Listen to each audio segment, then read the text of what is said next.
Hello, and welcome back to the Audio Elgin podcast. I'm your host, Abigail Fritz, and today I will be speaking with Elgin ISD Superintendent Jody Duran. Could you tell me a bit about your background? I have a bachelor's degree in secondary education. My emphasis was math, and I taught middle school math for a couple of years. While I was teaching, I was also working on my master's degree in education administration. And my intent was eventually to move into the principalship at the campus level. Long term, I was interested in pursuing human resources within the public education system. Several years after I received my master's degree, I continued with my doctoral program at Baylor. I had the opportunity to also receive my superintendent certification through that program and finished in 2000.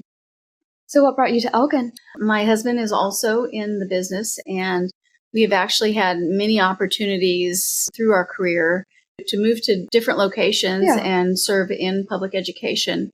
My husband and I met a gentleman by the name of Dr. John Wilson. He was a superintendent in Clear Creek, but he was an adjunct professor for us when we were in our doctoral program, recruited us to go to Clear Creek, which was a great move for us at that time. And from there, my husband received an offer for a superintendent's job in El Paso.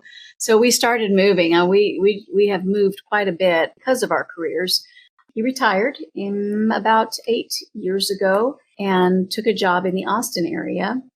He retired from public ed and took a job outside of public education. And so it was a good opportunity for me to start pursuing other opportunities. And I found the Elgin job posted and applied for it. And I feel very fortunate and grateful to be the superintendent in Elgin. My husband and I have moved to Elgin, and we've lived here for 7 years, and we absolutely love it here. What were your first impressions of Elgin? My first impression was that this is an amazing community. It's beautiful. I remember driving on 290, and you just drive right over a hill, and then you just see all of this farmland, and it's just so beautiful. And I thought, that's where I want to be. Is you've got access to the big city, but you get to be in a place where you're not battling all the traffic and so forth. And of course, we know that is short-lived, in the near future, because we're growing as a community. And that was the other thing. When we first got here 7 years ago, even our downtown area, it was pretty sparse. There weren't a lot of businesses down here. And I think things were really just starting to develop in the downtown area. So it was a good time to be moving here. And it's been really exciting to see the transformation just in the last 7 years that I've been here. What are some of the challenges that the school district is facing because of the recent growth? The challenge is we have to find a way to stay ahead of the growth. And that means as housing developments are approved by the city and those houses start getting built, we've got to have space to accommodate students that come in those homes. And one project alone that is already getting started is expected to have 2,500 homes. And if you think about it, they typically average, 2.3 kids or whatever. If you factor in 2 kids per household, that's a lot of kids that will be coming to our schools. And so we've got to have the facilities for them. Yeah. And so with that comes needing to pass bonds so that you can have the money to build the schools, so that you can grow into these facilities. Another challenge is just the traffic and managing that for us in terms of transportation, being ready to be able to increase our routes and our bus fleet. And it's hard to find bus drivers now. So we think about that long term. What is that going to look like? So those are some of the challenges that face us today. We can't get too far ahead. The growth can't happen quicker than we're building our schools. We've got to be growing with it. Yeah. So I think that really is the biggest challenge. And then us being as large as we are geographically, we are 165 square miles, and a lot of our land mass is in the county, not necessarily in the city. So we have a good idea within the city how we're growing, because all of those housing developments have to get approved through a process. But in the county, that's very different. There's not really approval processes for housing developments or mobile unit or trailer parks or RV parks, whatever you want to call them. And so we're seeing a lot of unexpected growth because you can't really put your thumb on it or can't get a pulse on county growth. So that's been very interesting, an interesting dynamic in terms of our growing patterns.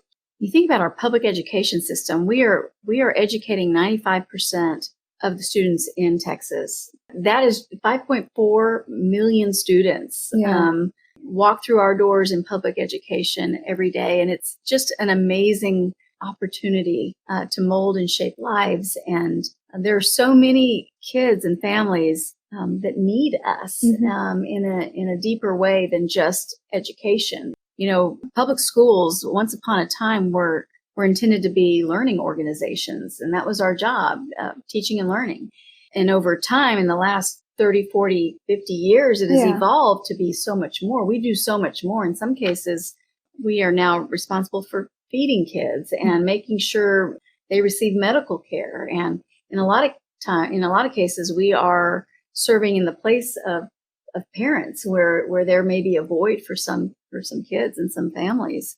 It's an awesome responsibility, but it is just one of the most rewarding things because we are in the business of building our future. Can you tell me the value you see in preserving our local history?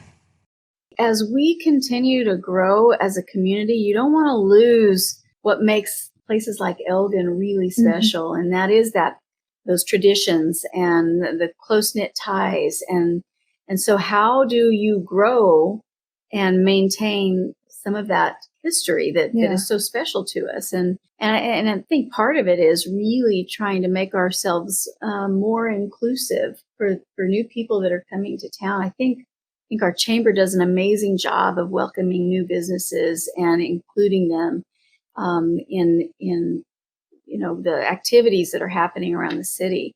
I think our city's done a really great job of participating in that as well. So we've got to find a way to preserve that because you can grow so big that you lose touch of what makes a community like Elgin really special. So what are some of the more rewarding aspects of your job? What has been really great, I guess, about working in a community like this, and the school district in particular, we have 7 board members. Many of them grew up here, went to school here, have kids that are going to school or went to school here, have grandkids in our schools. So you see how this community has continued to build on itself and how they love their community and serving their community as well. It's been fun to be a part of that, and they've been very welcoming to me, and I'm grateful for that. So I'm looking forward to what's ahead. I'd like to thank Jody for her great interview and all of you who are listening. If you'd like to learn more about Elgin's history, you can check out the rest of the Audio Elgin podcast, or you can come visit us at the Elgin Depot Museum, which is located on Elgin's Main Street and is open Wednesdays through Fridays from 10 to 2.